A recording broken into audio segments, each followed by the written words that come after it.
estos temas no se tratan en profundidad por dos razones. Primero, que el estómago tiene una sola fisiología digestiva que no cambia de hoy para mañana. Y segundo, que si ustedes quieren ahondar algún día en este tema, tienen que ir pensando en un posgrado de nutrición, donde se hable más sobre el sistema digestivo, que es un programa diseñado para pregrado. Porque el semestre pasado una persona se me acercó, que esa duda, que no sé qué. Yo dije, no, porque, o sea, si tú quieres ser especialista en sistema digestivo, te gradúas primero y después vas a tu especialización. Entonces, fíjense, anatomía digestiva animal. La anatomía digestiva. ¿Cómo está constituido el sistema digestivo? El estómago. Ese tubo membranoso que va desde la boca hasta el ano. Por diferentes estructuras u órganos. ¿Qué función tienen esos diferentes? ¿O qué función tienen esas diferentes estructuras? Procesar el alimento. ¿Con qué finalidad?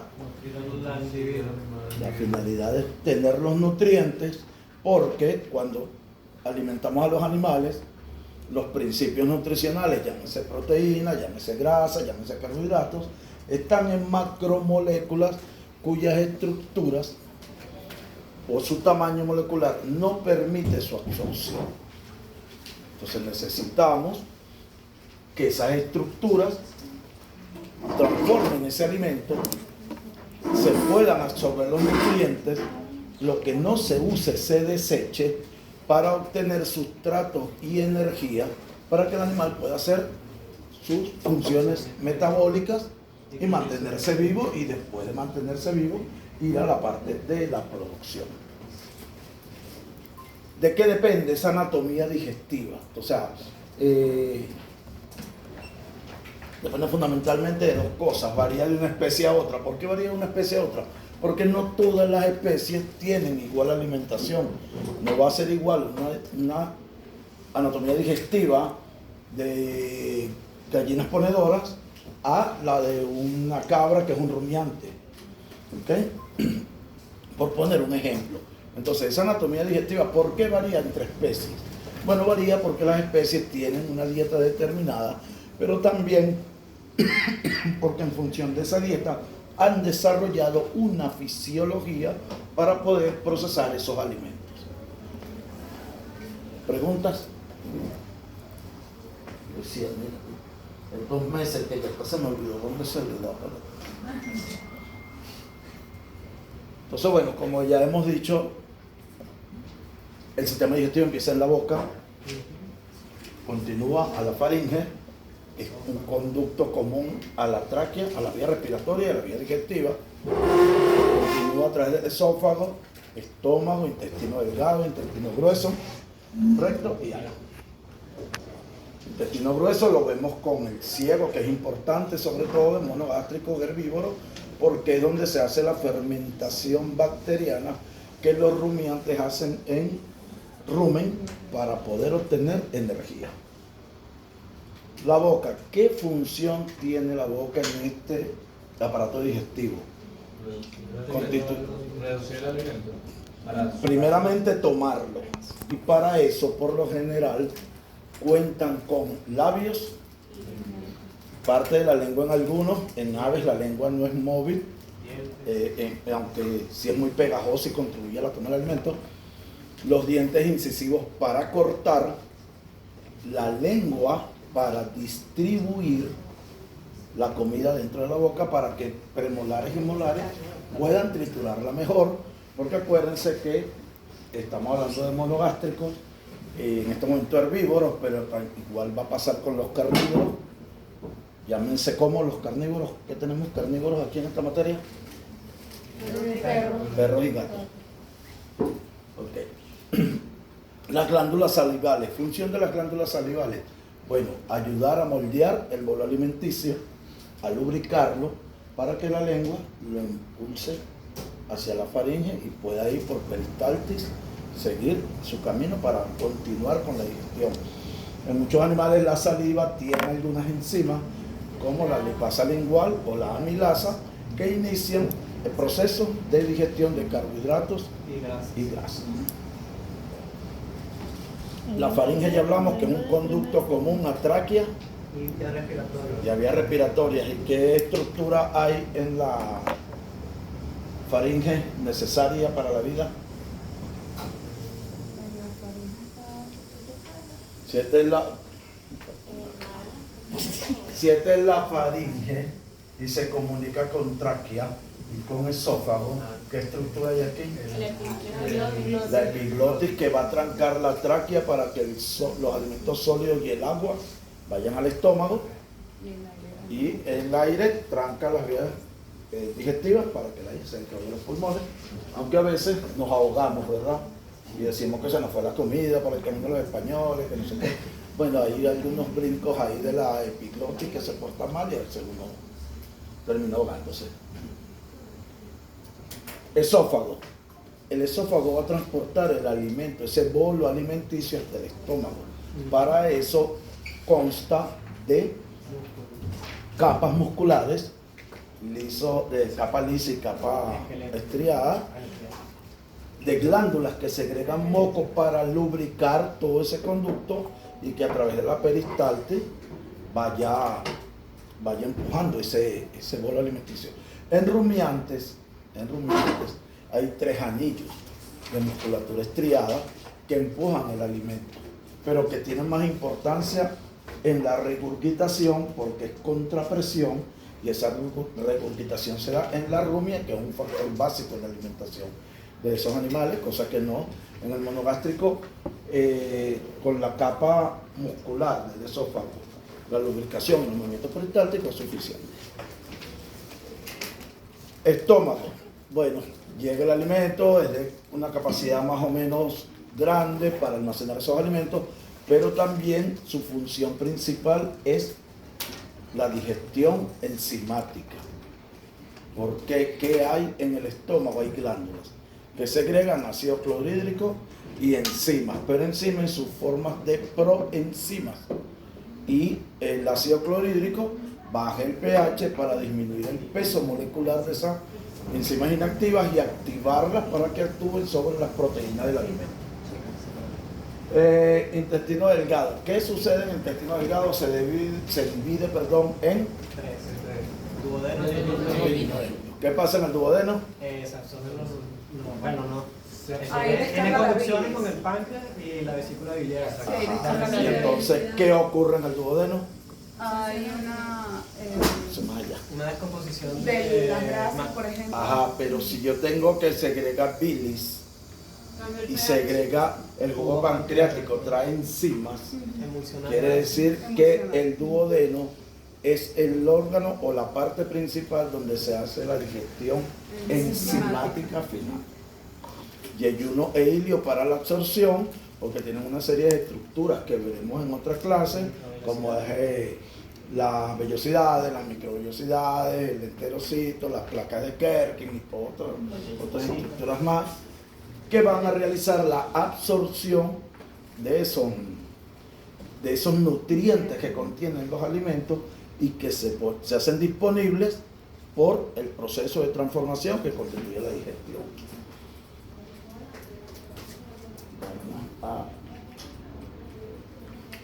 Intestino grueso. Importante el intestino grueso, el ciego, en monogástricos herbívoros, porque es donde se va a digerir los carbohidratos constituidos por polisacáridos vegetales. Miren, tengo que buscar un marcador. Nadie tiene un marcador de pizarra que me monogástricos, de donde obtiene la energía de los carbohidratos. Tenemos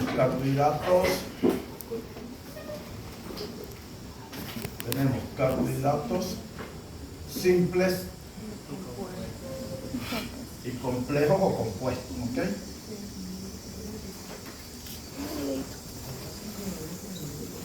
Carbohidratos simples, la glucosa. La glucosa va directamente al hígado y se procesa para obtener energía. Ahí hay rollo. Entre los compuestos tenemos el almidón y tenemos la fibra. el almidón es digerido en el intestino delgado. ¿Por quién? Por las enzimas, principalmente la amilasa que segrega el páncreas. Y la cantidad de amilasa que... ¿Cómo se llama? La cantidad de amilasa que segrega el páncreas va en función del almidón que se consume. ¿Qué pasa con el almidón? Aunque esto lo vamos a ver mejor en perros. Se los comento ahorita. Los enlaces que unen las moléculas de glucosa que tiene el almidón son enlaces dextrógenos, es decir, orientados hacia la derecha. Los iones de hidrógeno son los que dan esa característica, hacia dónde se orientan los enlaces. Los enlaces dextrógenos pueden ser atacados por las enzimas que producen los mamíferos. Entonces el almidón es atacado por la alfa-amilasa, libera la glucosa y se utiliza como energía. Con los compuestos, ellos son contrarios. Profe, usted dijo ahorita algo, que los destrógenos se ubican hacia la derecha. Imagino que en la cadena de la formulación de química, no sé. Todo compuesto tiene una formulación Están hacia el lado derecho del carbono. hacia el lado derecho. Oh, ya. Entonces, ¿qué pasa? Que por supuesto tenemos una pizarra en dos planos y pues hacemos las cosas lineales, Ok. pero en el tridimensional sí se ven esos giros. Ok. O sea, en presentaciones tridimensionales que no esperen que yo la haga, por eso es mentira. Entonces, la fibra tiene los enlaces hacia la izquierda, son levógiros. Y los enlaces levógiros, las enzimas no los pueden romper. Y por eso es que se requiere de flora bacteriana. Depósitos. ¿Ah? Levógiros.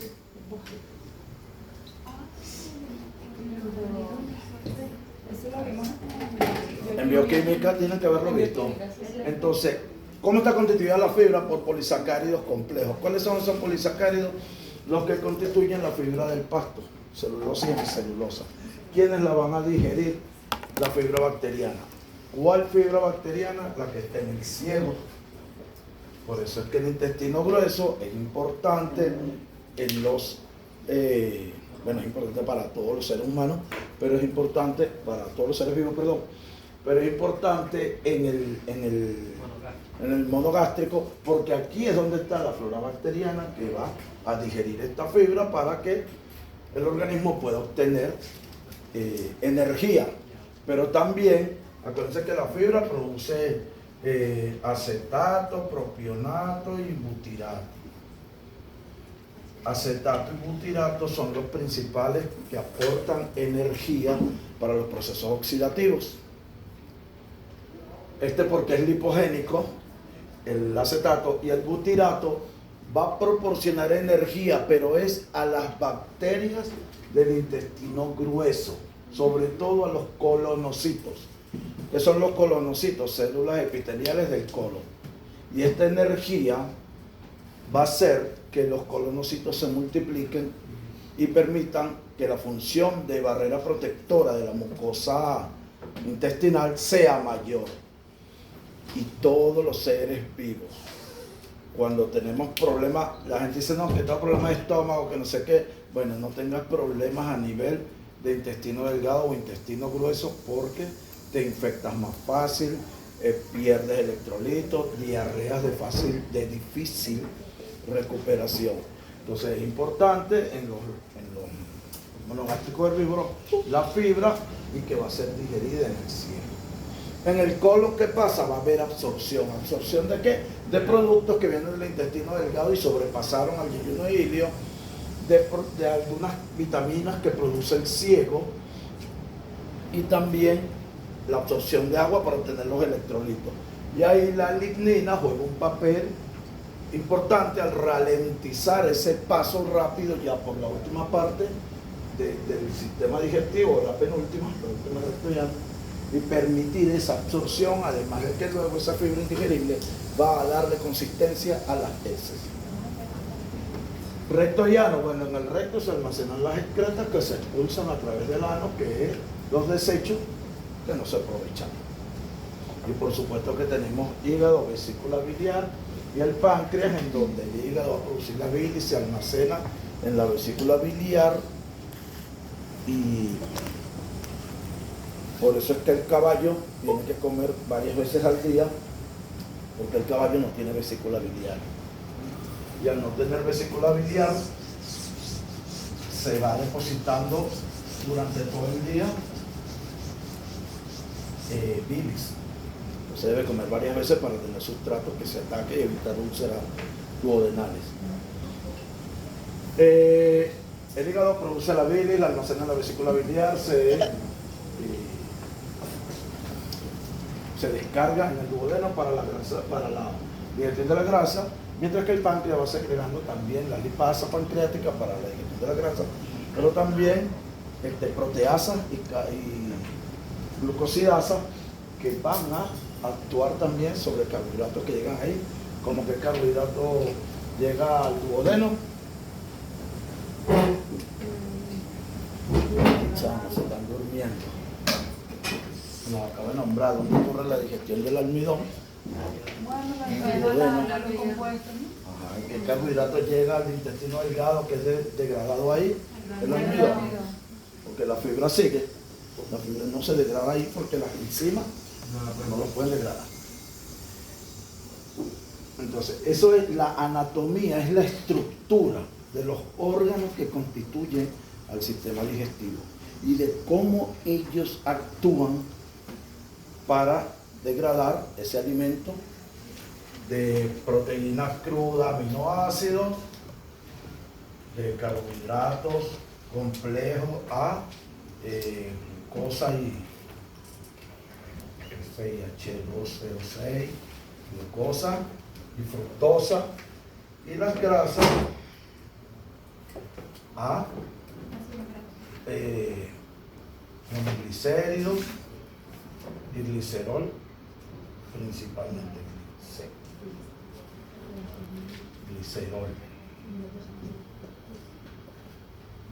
Ahora, la fisiología comprende el estudio, o es la ciencia que estudia cómo el animal va a procesar estos alimentos, cómo el sistema digestivo los va a procesar, e incluye desde que se consume, porque en la boca ya ocurren ciertos cambios, hasta cuando se desechan. Entonces, aquella es la estructura, aquí es como los animales procesan los alimentos para obtener los nutrientes, y la fisiología se ha adaptado también, o ha ido dependiendo de la dieta, pero también de la evolución que ha tenido el tracto digestivo para absorberlo, para digerir y absorber esos nutrientes. ¿Y cuál ha sido esa evolución del tracto digestivo? A través de dos procesos: digestión fermentativa y digestión enzimática. ¿Por qué estás brava, chamo? Entonces, fíjense, la ciencia que estudia cómo se procesan los alimentos desde que se llevan hasta que se desechan. Ahora bien, ¿para qué se hace eso? Para digerirlos y hacerlos aptos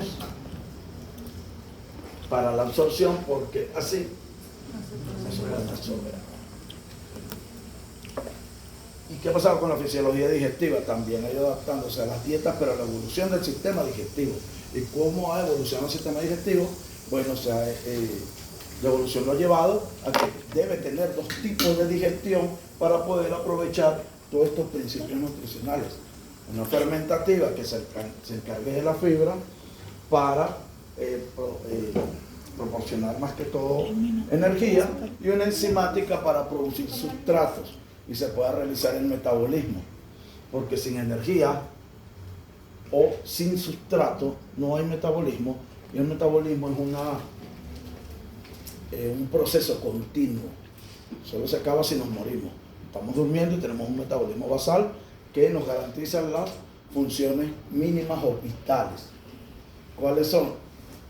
Porque nos dormimos, no dejamos de respirar, el corazón no deja de latir, y hay una serie de funciones, se mantiene la presión osmótica, el equilibrio ácido-base. Si estamos dormidos, todo eso sigue funcionando, y se requieren de eso, de un sustrato y de energía para esos procesos metabólicos. La fisiología, entre esos procesos que estudia, o digamos, ese estudio de cómo procesan los alimentos, incluye 5 procesos, principalmente motilidad, secreción, digestión, absorción y flujo sanguíneo.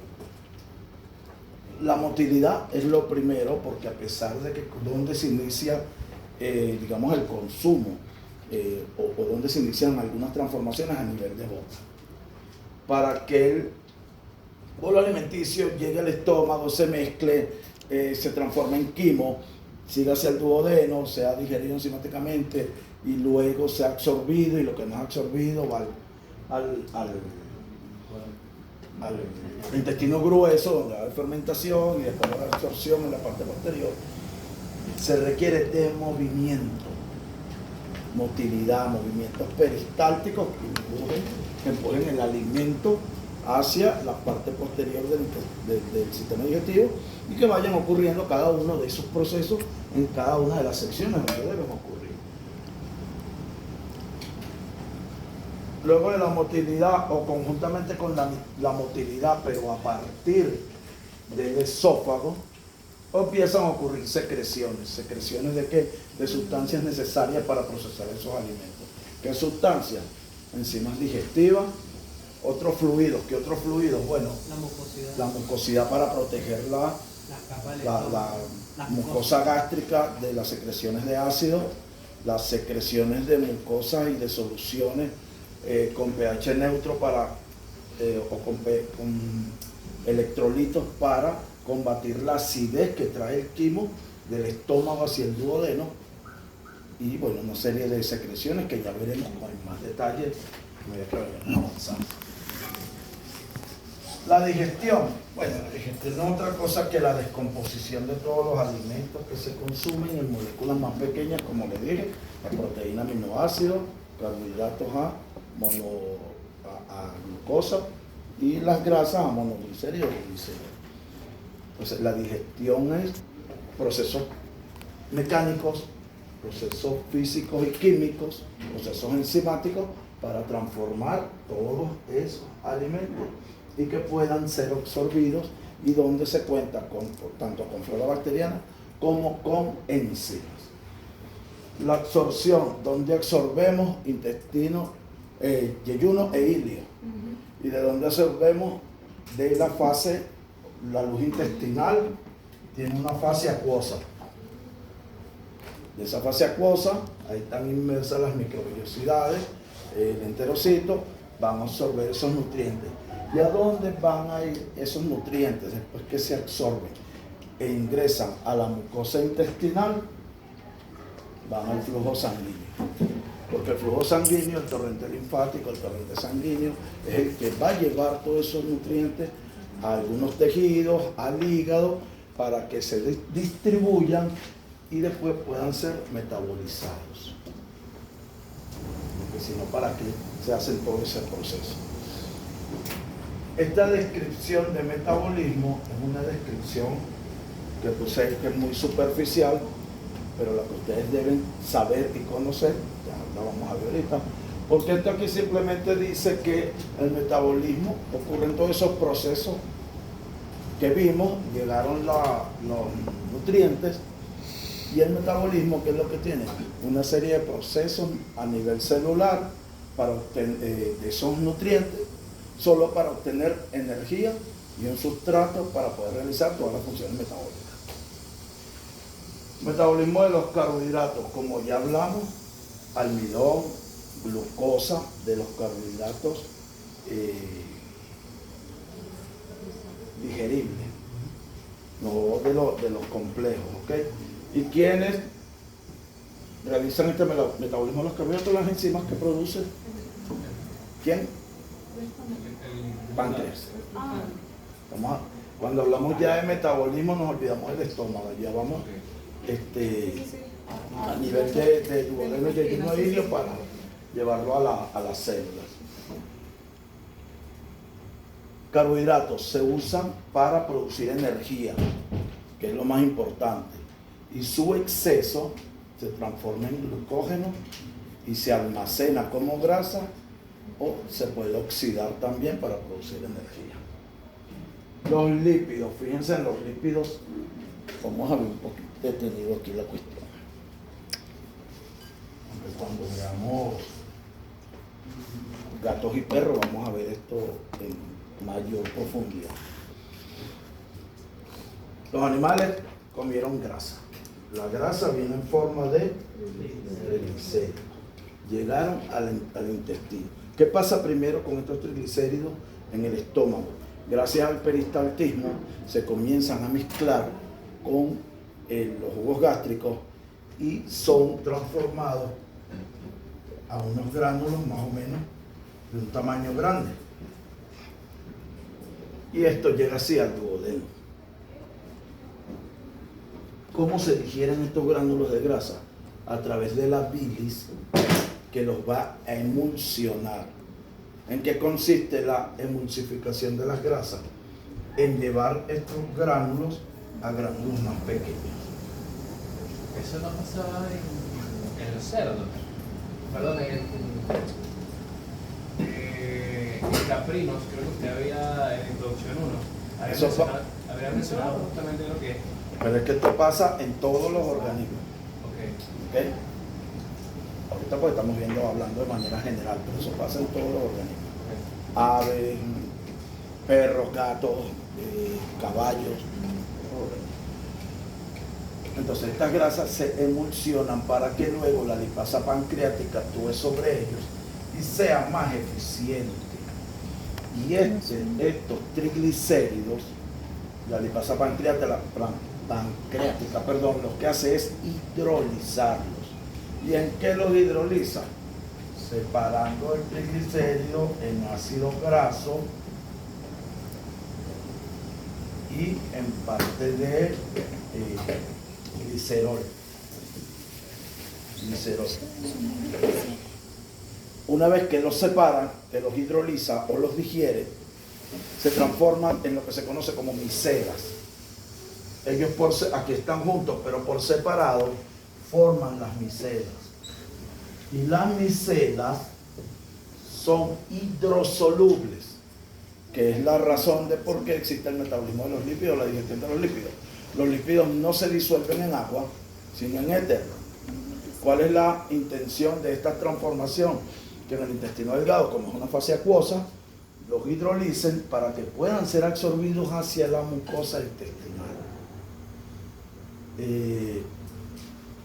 Este proceso de formar estos productos se denomina esterificación. Cuando ellos están en la mucosa intestinal, que son absorbidos, los enterocitos segregan otro tipo de enzimas de lipasas y van a producir la reesterificación de estos dos. ¿Y qué significa esa reesterificación? Volverlos a transformar en triglicéridos. ¿Para qué? Para que una vez que ya absorbidos y sean otra vez triglicéridos, van a formar lo que se denomina, que debe estar por ahí, kilomicrones. Los kilomicrones es la forma en que se transporta la grasa a través del sistema linfático al sanguíneo y del sanguíneo a donde se requieren los tejidos para que una vez ahí sean metabolizados, o en el hígado, sean metabolizados y liberen ácidos grasos y glicerol. Los ácidos grasos y glicerol pueden ser oxidados para producir energía o pueden ser almacenados como energía de reserva en forma de grasa. Y la manera más eficiente es esta. Pero ¿qué es lo que pasa? Porque el metabolismo a veces uno no lo entiende o se fastidia porque dice, bueno, pero están en forma de triglicéridos y los requiero allá para el metabolismo. ¿Y porque de una vez no pasó como triglicéridos? Porque el tamaño se lo impide. Entonces deben ser transformados en partículas o moléculas más pequeñas que puedan atravesar las membranas. Una vez que atraviesan esas membranas son reconvertidos, porque al fin y al cabo lo que se necesita es esto, solo que como triglicéridos no puede ser absorbido. Y se usan para ácidos grasos y glicerol que se pueden oxidar para producir energía o se pueden almacenar. Una pregunta. Dígame. Profe, por eso es que los triglicéridos son de importancia clínica a nivel de cuando se hacen exámenes hematológicos, porque cuando vuelven a esa resterificación, corren fácilmente a través del torrente sanguíneo y pueden tapar las vías. ¿Es por eso? No, esto es para aprovecharlo como fuente de energía. Lo que tú te refieres es a lo siguiente.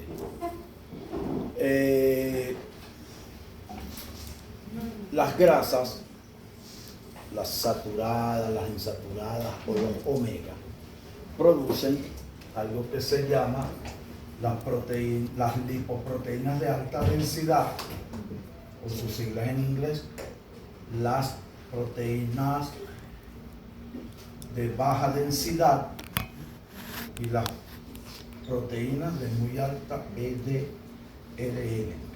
No, VDRL es otra cosa.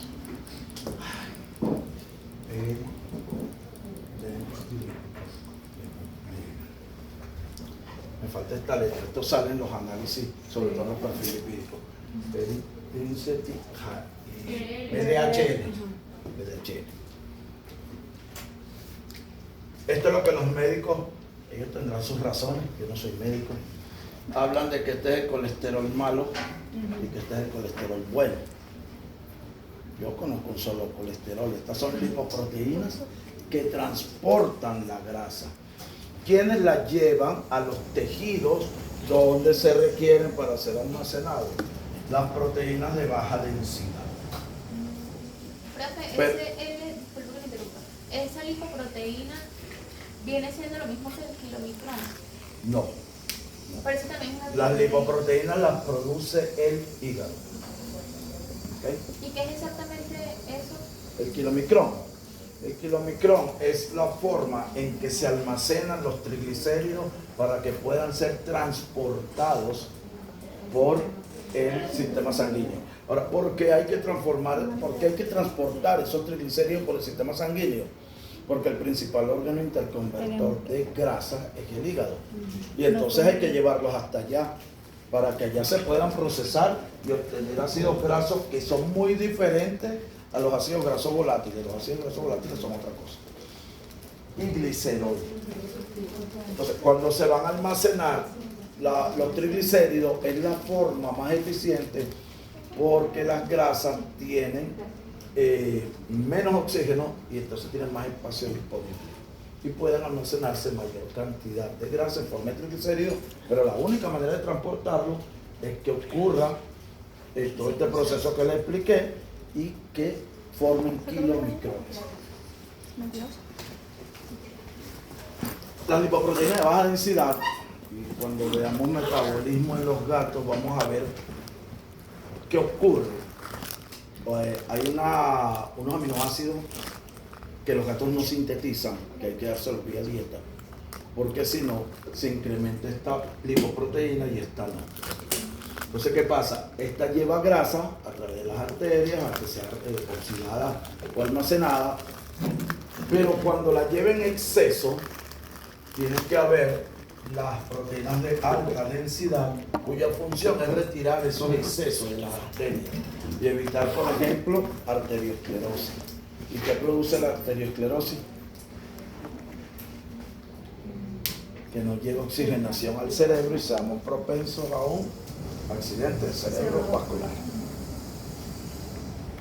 Entonces, esto es lo que puede producirnos a nosotros problemas con las grasas. Las grasas insaturadas, que las satanizan, aunque ellos tienen su parte oscura también, contribuyen a elevar más y menos. Las saturadas son lo contrario, elevan y disminuyen esto. Y ahí es donde hay problemas de lipidiasis. No recuerdo bien si ese es el nombre. Que empieza a haber más grasa. ¿Y cómo la tratamos? Se trata patológicamente con tratamiento médico, pero también nutricionalmente. Y lo que es lo que se usa principalmente, se suspenden este tipo de grasas y se dan grasas saturadas de fácil digestión, como los famosos omegas. Esta mañana me enteré que llaman por el omega 9. Cuando yo conocí eso, conocí el 3, el 4, el 5, hasta ahí. De ahí para allá yo no seguí trabajando con eso y no sabía que iban por el 9. Entonces, el metabolismo de los lípidos es importante por todas estas cuestiones que hemos hablado. ¿Ya viste la respuesta? Sí, tengo una duda todavía. Pero... ¿Cuál será? O sea, por ejemplo, y el BDHL, eso también es una forma... Claro, pero esto también la produce el hígado. ¿Para qué? Para que ayude con esto. Entonces se produce cuando hay mucho exceso de grasa que ha llevado la paga. El organismo todavía está diseñado para soportar nuestros excesos. Pero llega un momento que ya no lo soporta más y vienen todos los problemas que tenemos. Metabolismo de las proteínas. ¿En qué consiste el metabolismo de las proteínas? En digerir, absorber y metabolizar, realizar el metabolismo. ¿Y cuál es este proceso? La proteína cruda lleva al estómago. El estómago es glandular y comienza a segregar pepsinógeno, que gracias al ácido clorhídrico, al que baja el pH, lo transforma a pepsina. La pepsina ataca a la proteína cruda y la transforma en péptidos. En péptidos se va hasta el duodeno o intestino delgado, en donde el páncreas segrega proteasas que van a llevar estos péptidos que van a ser absorbidos en el yeyuno ilio, van a ir al flujo sanguíneo, van a ir al hígado, van a ser distribuidos principalmente para producir proteína endógena. Pero los aminoácidos, cuando hay cierto exceso, pueden producir energía o sustrato para otras rutas metabólicas, y ahorita más adelante les explico, por supuesto no en detalle porque ese es tema de otra clase, la desaminación, aunque ustedes la han visto en bioquímica, la desaminación oxidativa y la transaminación. ¿Ah? Nos dijo algo así. No, lo que pasa es que por no llegamos al metabolismo. No, pero proteínas. Bueno, pero no importa. Ahorita lo vemos. No se preocupen por eso. Entonces, una vez ya tendré algunos conocimientos acerca de lo que es la anatomía animal, de lo que es la fisiología y de lo que es el metabolismo. La anatomía es la estructura y los órganos, la fisiología digestiva es cómo se procesan esos alimentos, y el metabolismo, cómo utilizo, para qué utilizo todos esos nutrientes que obtuve según mi anatomía y mi fisiología digestiva. Entonces, ¿qué es la nutrición animal? Simplemente una serie de procesos o transformaciones físicas, químicas, biológicas y enzimáticas que se dan en los alimentos una vez que son ingeridos. ¿Y para qué se dan toda esta serie de cambios? Para transformarlos y poder absorberlos. ¿Y para qué quiero absorberlos? Para poder nutrir al animal. ¿Y nutrirlo en función de qué? De los principios nutricionales que van a cubrir sus requerimientos: proteína, grasa, fibra, minerales y vitaminas. Donde se comienza un cambio físico en la boca, empezamos a masticar y a disgregar el alimento. Luego, donde se continúa un cambio físico, un mecanismo físico en el estómago por el peristaltismo, y se empieza a mezclar el alimento con las secreciones del estómago, las secreciones gástricas, para que la digestión sea más eficiente. Entonces, ya después de esa mezcla, acuérdense que masticamos, formamos el bolo alimenticio. Cuando llega al estómago y comienza ese proceso de cambio, ya no es un bolo alimenticio. Se llama el quimo, que es lo que va a llegar al duodeno. Entonces, ya en el estómago ocurre una serie de cambios químicos, porque ahí se segregan enzimas y se continúa en el duodeno. Todo eso va a cubrir requerimientos del animal. Y por supuesto, lo que no se aprovecha se transforma en desecho y se quita. Metabolismo. Este es el concepto que deben aprenderse del metabolismo. El metabolismo no es otra cosa que un ensamble de reacciones moleculares que ocurren a nivel de la célula.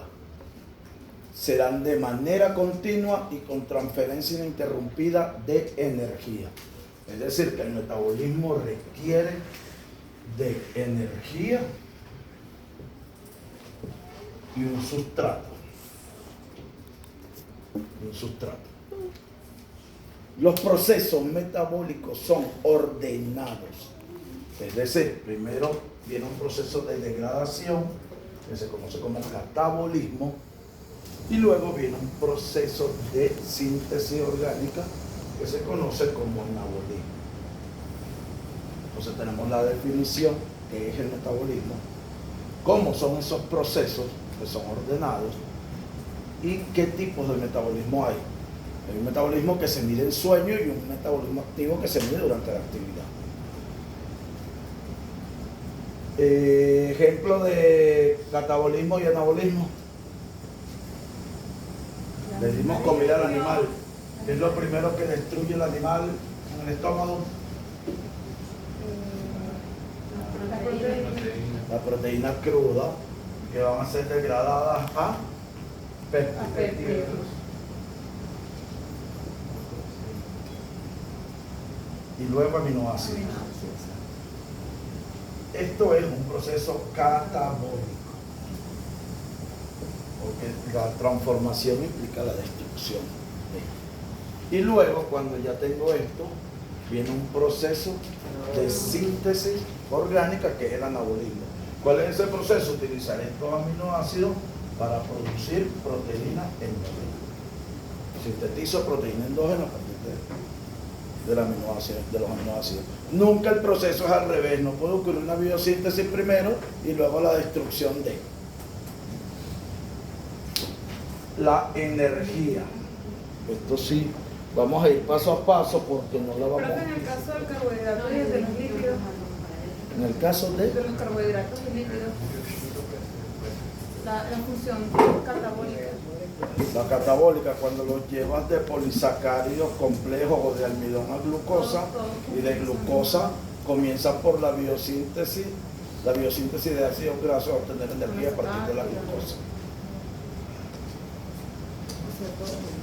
Igualmente con los carbohidratos, con la fibra, la degrada la flora bacteriana para obtener unos productos acéticos, propiónicos y butínicos que luego los voy a usar para producir energía. La producción de energía es un proceso también de biosíntesis. Entonces fíjense, vamos a ir poco a... Una pregunta, la degradación ocurre durante el sueño, ¿verdad? No, la degradación ocurre en actividad o en sueño. Siempre cuando estés comiendo va a haber un proceso de degradación. La energía, fíjense ustedes. El animal tiene un requerimiento de energía que él no lo modula ni nada, o no lo controla. Simplemente él tiene un requerimiento de energía así como nosotros. Yo no me voy a levantar hoy y voy a decir, hoy tengo ganas de comer más energía porque voy a hacer otra cosa. Tus requerimientos van en función, que lo vamos a ver más adelante, de la masa corporal, más que todo del estado fisiológico en el que se encuentra el animal. Entonces, el consumo se ve afectado por varios factores, pero el más importante es el requerimiento de energía. Por lo tanto, cuando vamos a alimentar animales, debemos conocer primero los requerimientos de energía y luego los aportes. El requerimiento de energía lo determino por una ecuación que va a relacionar ese requerimiento en función de su masa corporal, que es la tasa de metabolismo basal, que hablamos así más o menos el semestre pasado. Y de donde, una vez que yo conozco los requerimientos, ¿cómo sé los aportes? Calculo los aportes energéticos de la dieta a ver si cubren estos requerimientos.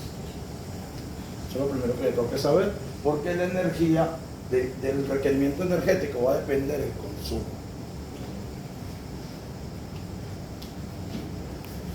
Esa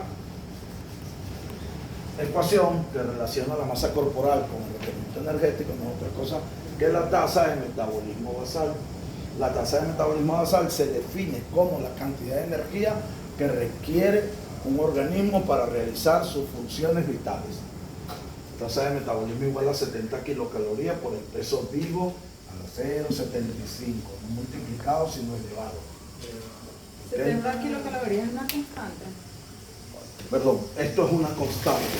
Pero ¿qué es lo que me hace a mí relacionar la tasa de metabolismo con la masa corporal? El peso vivo. Okay. Si yo calculo el peso vivo para un animal de 5 kilos, la tasa metabólica, para un animal de 5 kilos, no va a ser lo mismo que yo lo calcule para un animal de 25 kilos. Esto va a tener más requerimiento energético. ¿Y de 0.75? Eso es una... Toda esta ecuación sale de muchos estudios Okay. y de mediciones de metabolismo. Entonces, este peso vivo se eleva a la 0,75, no me preguntes por qué, es elevado, no multiplicado. Okay.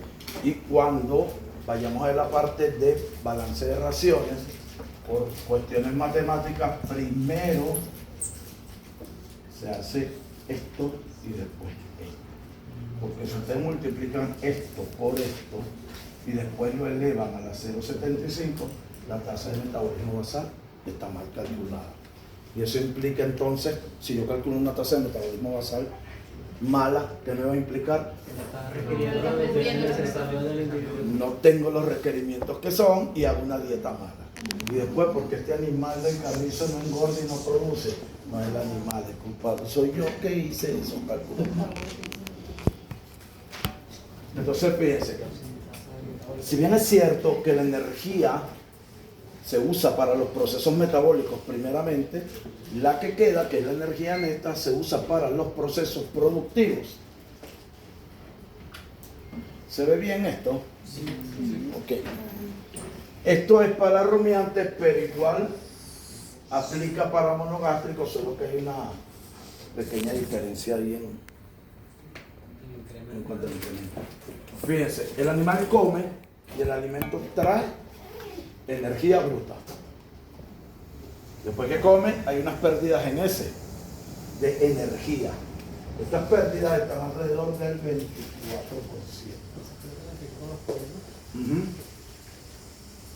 La energía bruta menos esta pérdida en ese es la energía digestible. Esto tiene importancia en cerdos. Por eso es que a veces la gente dice, ese animal debe tener, y he escuchado veterinarios que dicen eso, esos cerdos tienen deficiencia de minerales porque se está comiendo las heces. No, hermano, se está comiendo las heces porque ellos son poiquilotermos, no regulan su temperatura, requieren energía y su desarrollado olfato les permite percibir que en las heces hay energía. Tenemos energía digestible. Quedó la energía digestible. La energía digestible, también hay pérdidas en la orina de 5% de energía y en los gases 8%. Se le restan esas pérdidas y quedamos con la energía metabolizable. Esta energía va para los procesos metabólicos, como ya dijimos. Pero también esta energía se gasta en dos cosas, más que todo. En el incremento de calor por temperaturas, es como nosotros cuando hace calor sudamos, nos jadeamos como el perro, pero sí se nos acelera la respiración y todo eso tiene un costo energético y esa energía sale de aquí. Termorregulación. Entonces, ¿qué pasa? Esa energía que se pierde aquí nos va a dejar la energía neta, lo que queda para engorde, que es lo mismo que crecimiento, para lactación y para mantenimiento. ¿Mantenimiento de qué? De la temperatura corporal. Este incremento, disipar el calor por incremento de temperatura ambiental, tiene un costo energético. Y mantener la temperatura corporal a 38 grados, más o menos, 37, 38 grados, también tiene un costo energético. Y ambos suman la producción total de calor. En el trópico, el verdadero problema para producir lo constituye cómo manejo esto para que en vez de perder más energía en disipar ese calor, gasto menos energía para que me quede más energía metabolizable que después puede incrementarme la energía neta para la producción. Pero ese es tema de poligástrico. Profe, esos porcentajes también son constantes. Eso, miren, cuando se habla de porcentajes, de cálculos, de constantes, eso viene de estudios que se han hecho durante muchísimos años. Okay. Entonces se han determinado a través de cámaras adiabáticas y bombas calorimétricas, se ha determinado estos porcentajes de pérdida. Estos son constantes, no se alteran por la temperatura, por calor, no. Entonces estamos claros con lo de la energía, que es importante para el metabolismo, que el animal tiene unos requerimientos que no dependen de él, sino que van relacionados a su peso corporal, y que para nosotros suplir o cubrir esas demandas de energía debemos saber cuáles son los aportes. Y los aportes los conocemos a través de los alimentos que le damos a los animales. Por ejemplo, a través del perro, cuando le damos perrarina, o al gato la lactarina, a los cerdos el concentrado. Todo eso tiene una composición, un análisis bromatológico, que cuando le damos formulación, vemos cómo se va a utilizar. Proteína, bueno, enzimas y principalmente para formar estructura. Energía o rutas metabólicas. Se consumió proteína cruda, pasó a péptidos, pasó a aminoácidos. Los aminoácidos se oxidan por dos vías: la desaminación oxidativa y la transaminación. Otra vez, profe, otra vez, del proceso. La proteína cruda llega al estómago, fue hasta acá, fue transformada en péptidos, los aminoácidos. Los dos procesos que sirven para oxidar los aminoácidos es la desaminación oxidativa y la transaminación. La desaminación los oxida totalmente.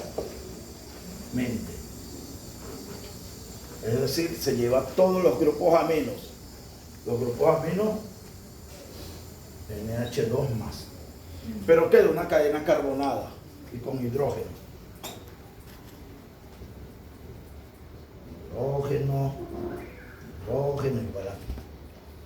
Esta cadena se utiliza para la producción de energía a través de la desaminación oxidativa de los aminoácidos. Por supuesto que la función principal es formar proteína endógena, pero si queda algún excedente se utiliza para esto. La transaminación los oxida parcialmente. Y esta cadena queda con grupos aminos.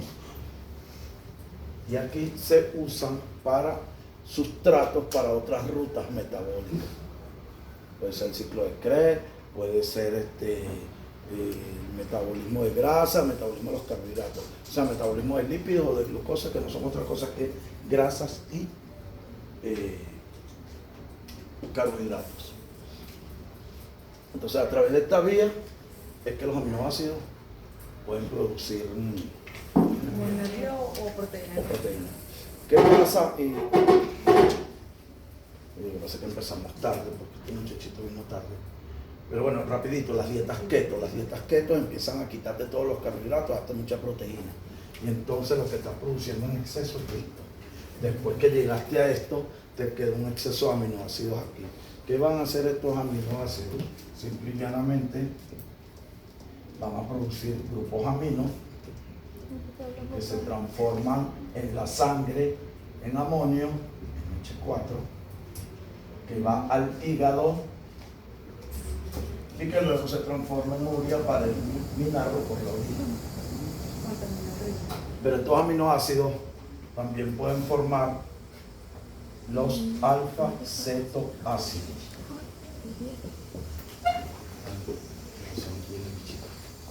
Vamos a ponerlo aquí abajo. Producen los alfa-cetoácidos. Los alfa-cetoácidos producen glucosa, pero también producen los cuerpos cetónicos. Esto es energía, ya tengo energía por aquí.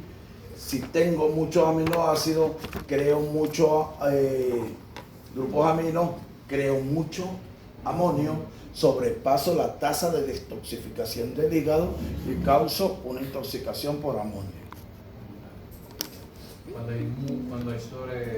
Cuando hay mucha proteína. Los alfa-cetoácidos van a crear glucosa que también se puede tomar como energía o almacenar, pero también se crean los cuerpos cetónicos.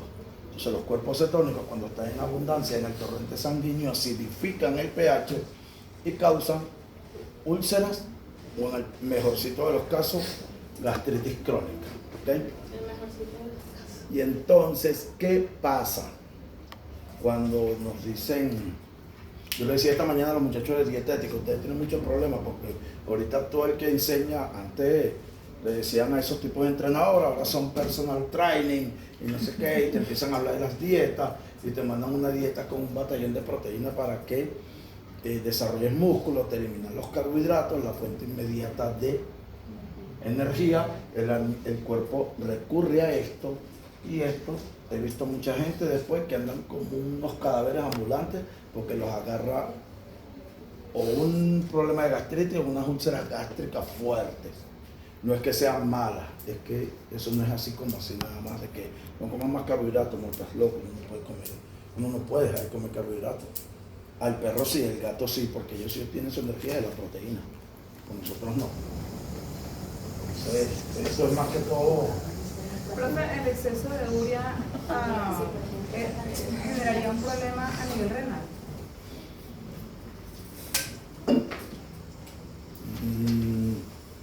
Sí, no. Los riñones forman la orina, Sí. pero el que produce la urea es el hígado. Exacto. Y un exceso de urea a nivel de riñones, al igual que la sal, puede producir intoxicación o daño renal. ¿Okay? Los carbohidratos constituidos por... se me olvidó algo importantísimo.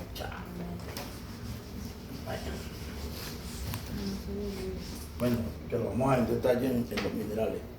Las proteínas están formadas por carbohidratos de nitrógeno, hidrógeno, oxígeno y en menor cuantía fósforo y azufre. Potasio no, azufre.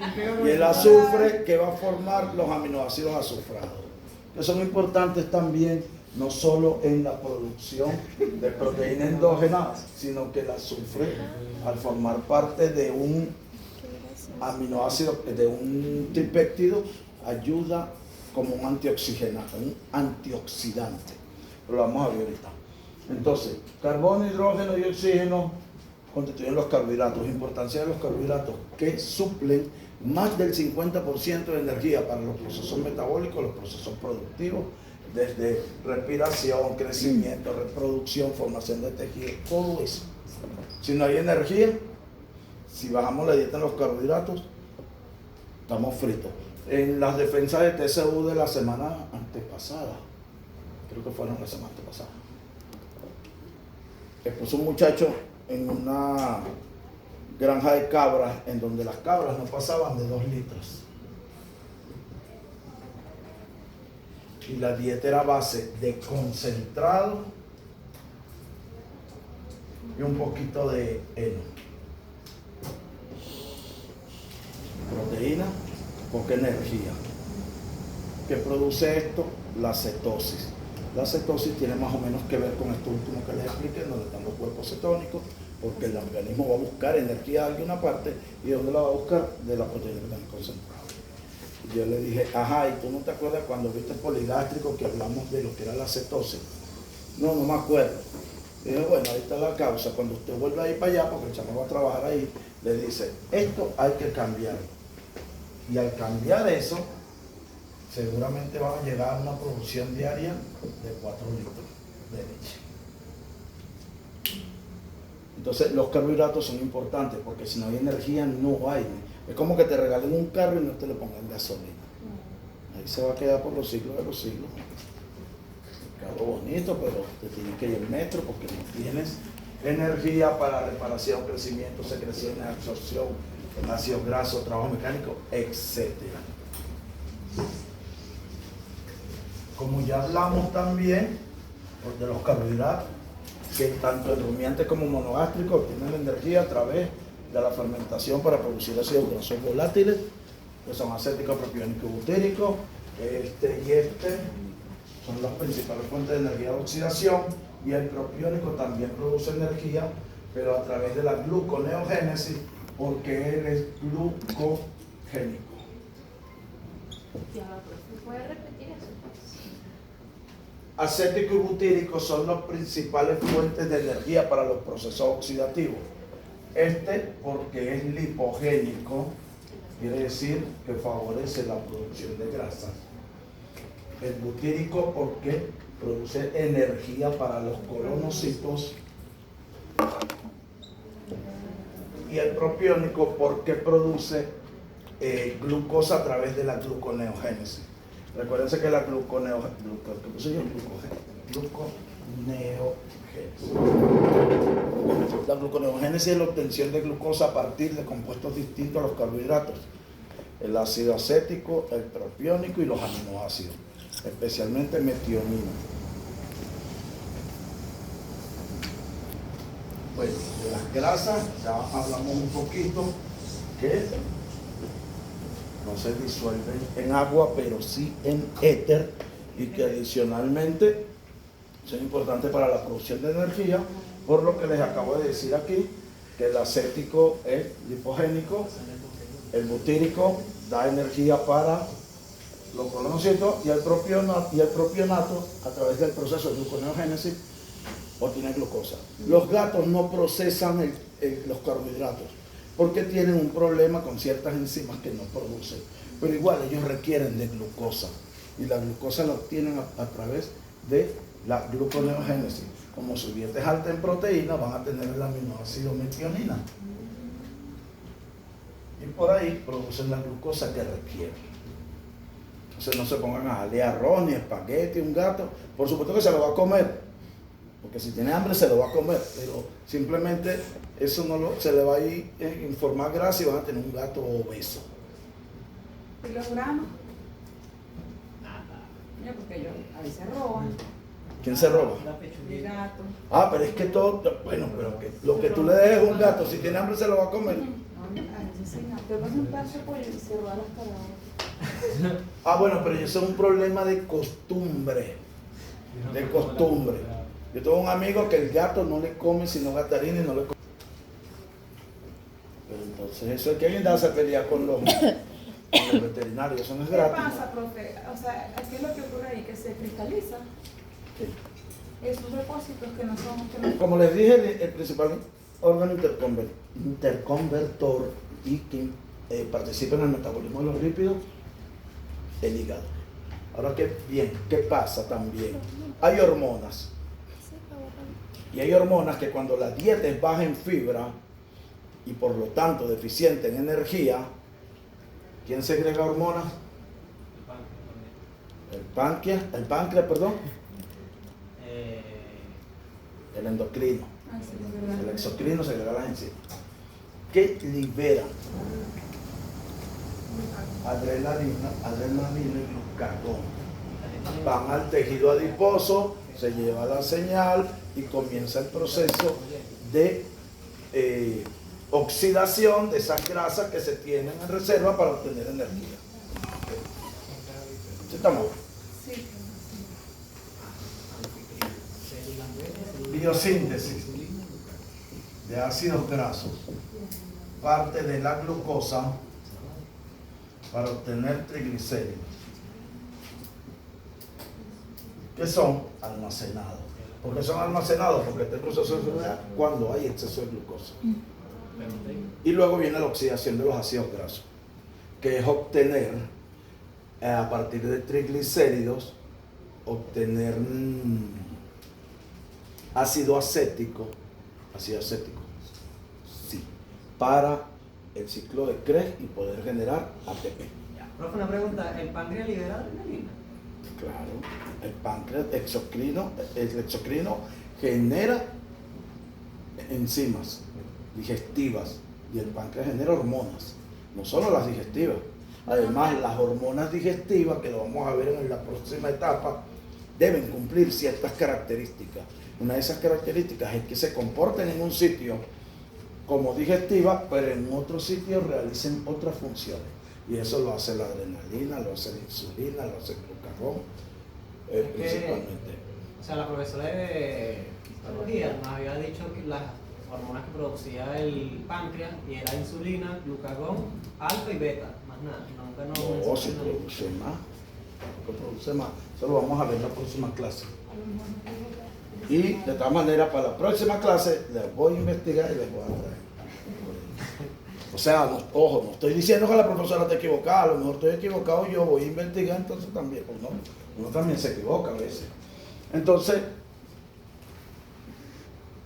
cuando hay baja energía, porque hay baja oferta de fibra en la dieta y por lo tanto hay baja producción de los ácidos grasos volátiles de donde se obtiene la energía, ocurren estas señales hormonales que van a la grasa y a través de la oxidación se parte de aquí para producir sustrato para el ciclo de Krebs y producir ATP, que es simplemente la energía.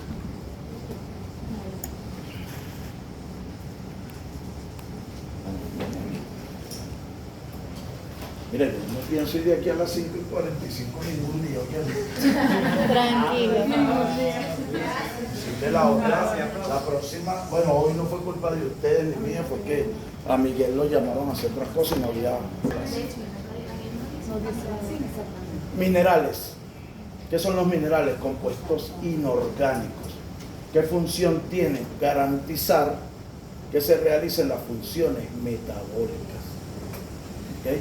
Ténganlo en mente porque después vamos a ver las vitaminas, que es lo contrario.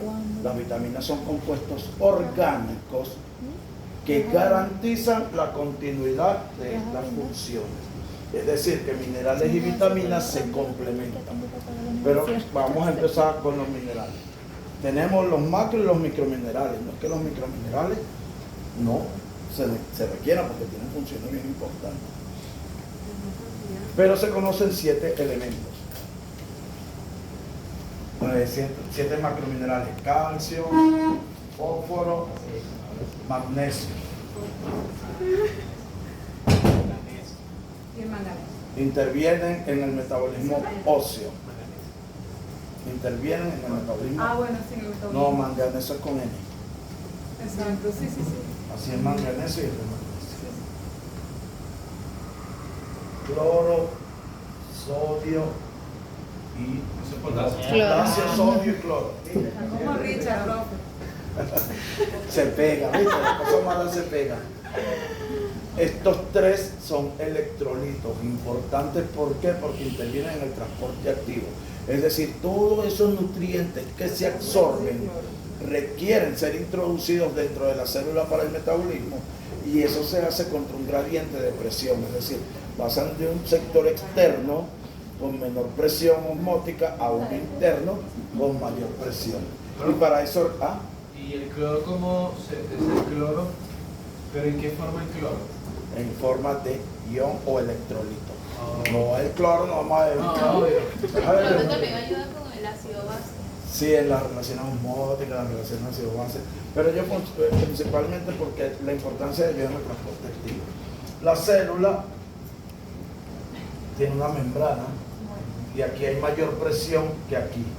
Es decir, es como que un vagón del metro te full y tú estés en el andén, vas a pasar de afuera hacia ese medio de mayor presión, tienes que empujar, tienes que tener fuerza, si no pasa lo mismo, pasa la célula. Pero el transporte activo lo realiza un compuesto orgánico que por lo general son vitaminas del complejo B. Aquí va, por ejemplo, el compuesto orgánico, pongamos que sea la glucosa o un aminoácido que necesito introducir acá. Y la energía la adiciona uno de estos 3 iones. Entra, deja este compuesto y este transportador vuelve a salir por más materia orgánica. Si hay gasto de energía, buscar cualquiera de estos otros 2. Y de esa manera, estos 3 macrominerales son importantes porque se necesitan para el transporte activo. Y el azufre. El azufre tiene que ver con los aminoácidos, con formación de aminoácidos, pero el azufre tiene un papel muy importante, que es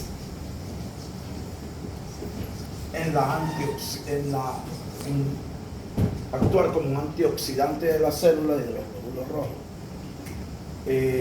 Hay un tripéptido que se llama glutatión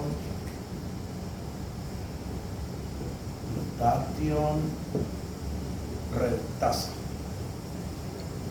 Es un tripéptido porque está constituido por 3 aminoácidos: glutamato, glicina y cisteína. La cisteína tiene azufre. ¿Qué hace este señor? Protege las células de compuestos radicales, de compuestos o sustancias reactivas del oxígeno que consumimos. ¿Como cuáles? Como los peróxidos y los radicales libres.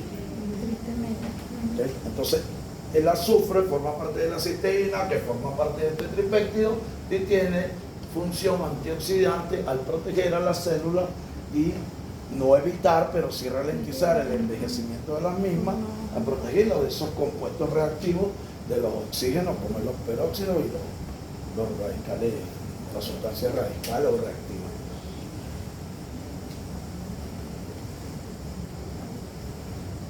Bueno, y los microminerales que se requieren en parte, en poca cantidad, pero que también son necesarios.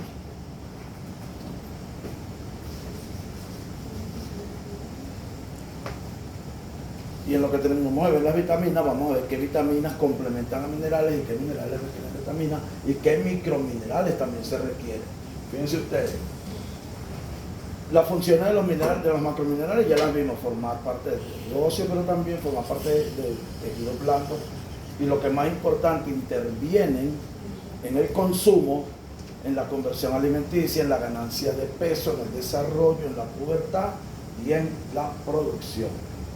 Sobre todo hay 2 minerales que intervienen en todas estas causas y que las deficiencias afectan el consumo, la digestibilidad, la ganancia de peso, desarrollo y fertilidad y producción. Son el sodio y el cloro. Cuando hay deficiencia de estos 2, se afecta todo esto que está aquí, que nos afecta producción y reproducción y crecimiento.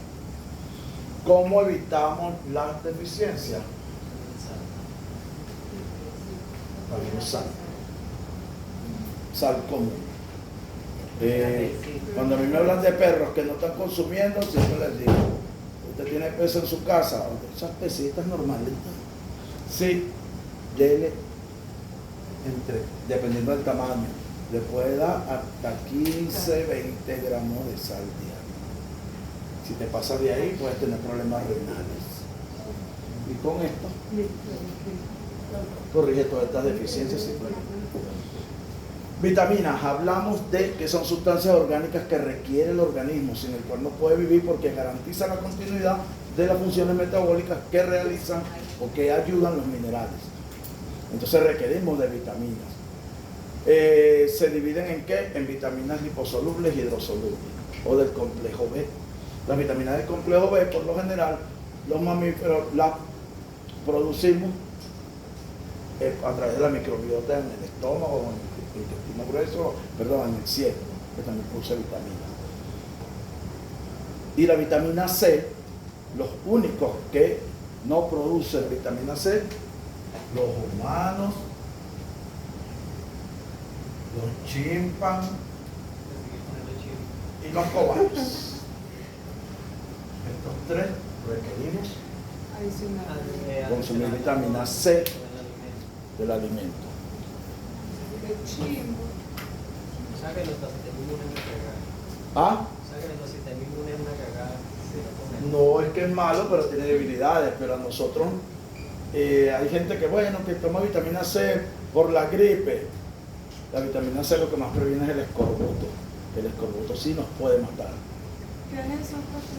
Ay, chamo, la próxima clase te la Ay, digo. profe, dígalo una vez, ya lo dijo. Lo que pasa es que tengo que buscar los síntomas, pero no me acuerdo de la sintomatología. Simplemente es una deficiencia de vitamina C y el escorbuto puede matar. Escorbuto con B. Escorbuto con B grande. Deficiencia de vitamina C. Sí. Ah, ok. Eso es literalmente. ¿Solamente Entre afecta a humanos? a humanos, chimpancés y cobayos principalmente no producimos vitamina C. No, pero yo digo el escorbuto. A nosotros nos afecta y nos mata. En los animalitos. Ah, Muy poco.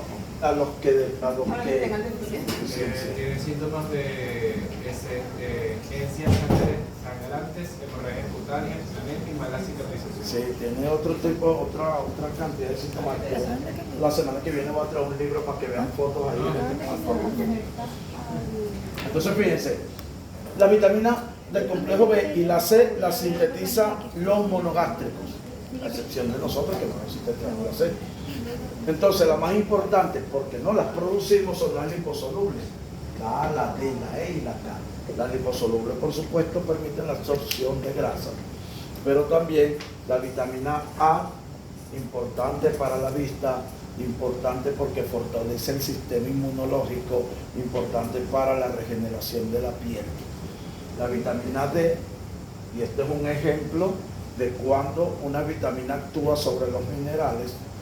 La vitamina D es la vitamina del antirraquitismo, porque podemos tener calcio, fósforo y magnesio, pero si no hay vitamina D no se va a absorber, porque la vitamina D interviene en el metabolismo y absorción del calcio por parte de los huesos y en el desarrollo óseo. La vitamina E tiene muchas funciones, inclusive en la pubertad, en el desarrollo, en la reproducción. Pero la vitamina E también interviene en el metabolismo de los carbohidratos. Ya por ahí estamos hablando de energía. Tiene un papel importante. Interviene en el metabolismo de los músculos, sobre todo en la producción de energía. Cuando un músculo está realizando su metabolismo, produce una sustancia de desecho que se llama creatina. Esta sustancia, para que los riñones la desechen, es oxidada en los riñones a creatinina.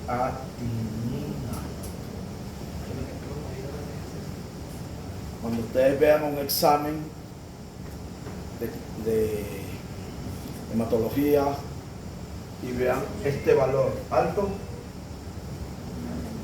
los riñones no están funcionando bien, porque no están desechando una sustancia que es, valga la redundancia, un desecho del metabolismo a nivel muscular.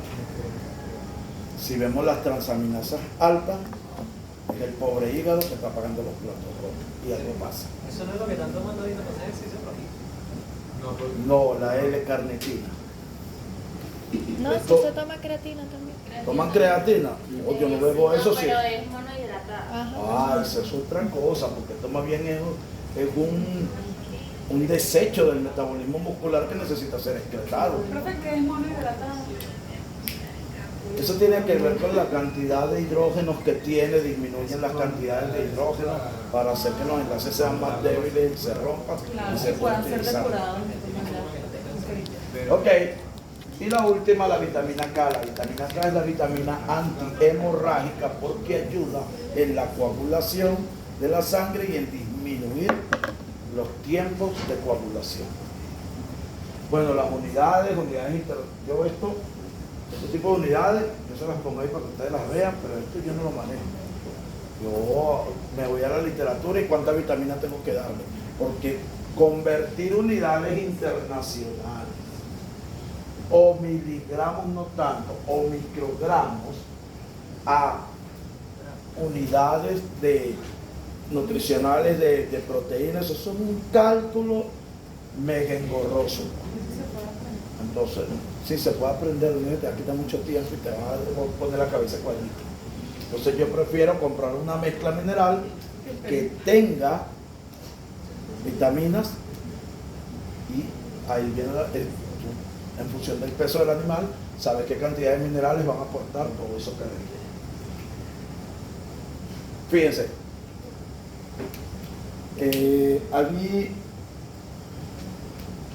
yo les hablaba en el primer semestre que habían dos tipos de anemia, ¿verdad? Ajá, hemolítica, no me acuerdo cómo era La normal por deficiencia de hierro Férrica. y la megaloplástica. Ah, Entonces, las vitaminas también son proteínas. La vitamina B12, como les dije, o sea, cuando se da vitamina B12 para la anemia megaloblástica, que es porque la médula produce glóbulos rojos muy grandes que no son aprovechables y hay que reducir su tamaño, producir glóbulos del tamaño que es. Esta vitamina se debe dar con cobalto, porque este micromineral es la base de la estructura de la molécula de vitamina B12. Sí, es como que la columna del edificio. Sin esto no puedo hacer el edificio porque no tengo columna. Es como lo que nos explicó, ¿no? Por ejemplo, que no solo era, si tenían anemia, no era solo darle hierro, sino también Claro, cobalto y cobre. porque ahora vamos con eso. La otra anemia requiere de hierro, requiere de cobalto y requiere de cobre. El cobalto permite la absorción del hierro. El hierro lleva energía a los músculos y, entre otras cosas, oxígeno a músculos y cerebro. Pero el cobre, aunque a veces la sangre, no sé si ustedes se la han olido, por lo menos ustedes, huele a hierro y huele a cobre, huele como oxidado. El cobre no forma parte de la hemoglobina, pero es importante porque interviene en el metabolismo del hierro. Lo lleva de hierro ferroso a férrico, es decir, lo lleva de su valencia más 2 a valencia más 3. Y de esta forma, en la sangre hay unos compuestos o unas proteínas que transportan al hierro en esta forma, que se llaman transferrinas, con doble R. Transferrinas. Las transferrinas se llevan el hierro y el hierro es fundamental para la formación y producción de glóbulos rojos. Por lo tanto, si nosotros tenemos una anemia donde nada más hierro, no se debe acompañar de cobalto y cobre. Como en el caso de la vitamina, que hay que acompañar de cobalto. Entonces, los microminerales, por el hecho de que se requieren en poca cantidad, no quiere decir que no tienen funciones importantes. Y cualquier deficiencia de esta puede limitar otras funciones del organismo y causar problemas de salud bastante marcados. Factores que influyen en el consumo voluntario. Bueno, ¿por qué comemos? Porque nos da hambre. Y después que comemos se nos quita el hambre. Así de sencillito. El animal tiene apetito, consume para que se le quite el apetito. Ahora bien, sea monogástrico, sea poligástrico, sea